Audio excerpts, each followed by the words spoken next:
Hello, and thanks for checking out Chemistry Connections on the Hopewell Valley Student Podcasting Network, a proud partner of hvspn.com, where students come together to publish content to share with the world. The opinions represented within this episode are those of the content creators only. Please enjoy the show.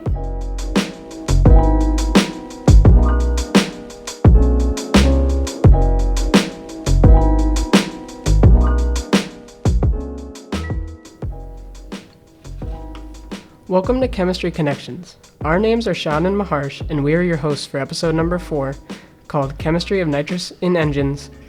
Today we will be discussing how nitrous works to increase power in engines.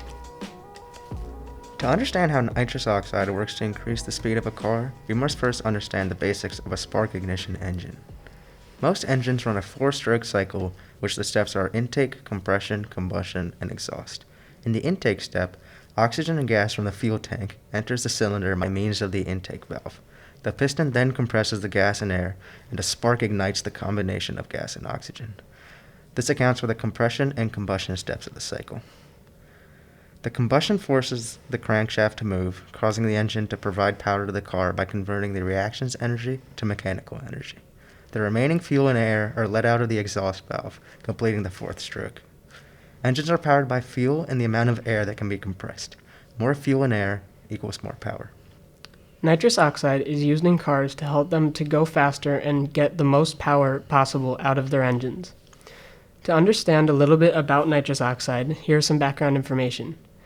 Nitrous oxide is commonly referred to as NOS, and it is usually stored in the form of a liquid inside of a pressurized cylinder that is then connected to the engine bay. Its chemical formula is N2O, and it is a polar molecule that has covalent bonds between the particles. Once it leaves the pressurized container, it reverts back to its natural gaseous state under normal conditions. Nitrous oxide is then injected in the gaseous form into the engine, which then breaks down and decomposes into oxygen, gas, and nitrogen. The oxygen molecule is then used in the combustion process of the engine. Nitrous is heavy and needed in high capacity to power an engine, so that's why drivers in movies and real life only use nitrous for short bursts and cannot use it to power their car for the entire time. There are 2 main systems of nitrous oxide, a wet and a dry system. In the dry nitrous system, nitrous oxide is added directly into the fuel injector and causes an increase in oxygen levels in the piston. In the wet system, nitrous oxide is added to the fuel using a special nozzle that regulates the amount of nitrous in the fuel.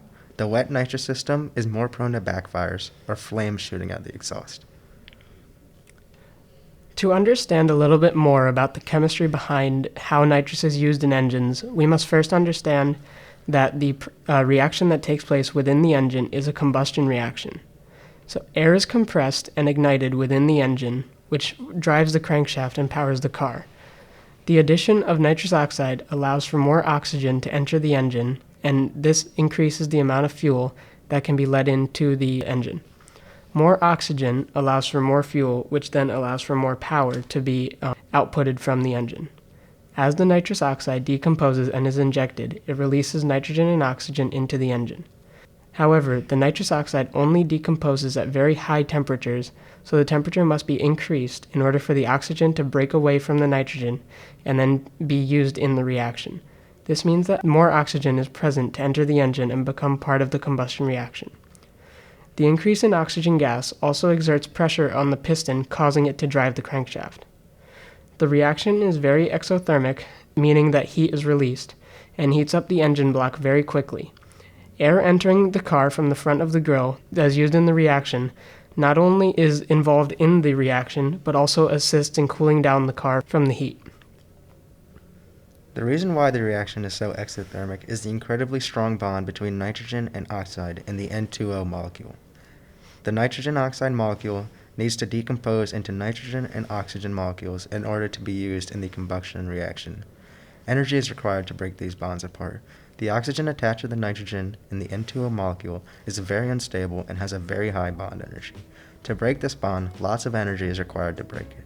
When the bonds are broken, the energy is released as heat. This means that the reaction is exothermic and the products are more stable than the reactants. The decomposition of nitrous oxide is also a redox reaction, and as well as the combustion reaction.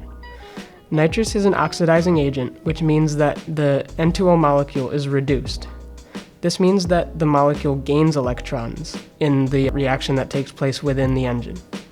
So the electrons are transferred from one particle to the nitrous oxide. This topic is interesting to us because we're both avid fans of the Fast and Furious franchise, and we were interested in how nitrous oxide actually increases the speed of a car. Nitrous is an important part of the franchise as it allows racers to use it to their advantage to beat the competition. This topic will also allow us to better understand the chemistry behind some of our favorite movies and moments from TV. Understanding how nitrous impacts the engine and what makes it work may help us to better understand certain aspects of our own cars. It is also important to us because it allows us to use what we learned in chemistry class and apply it to real life. Thank you for listening to this episode of Chemistry Connections. For more student-ran podcasts and digital content, please make sure that you visit www.hvspn.com.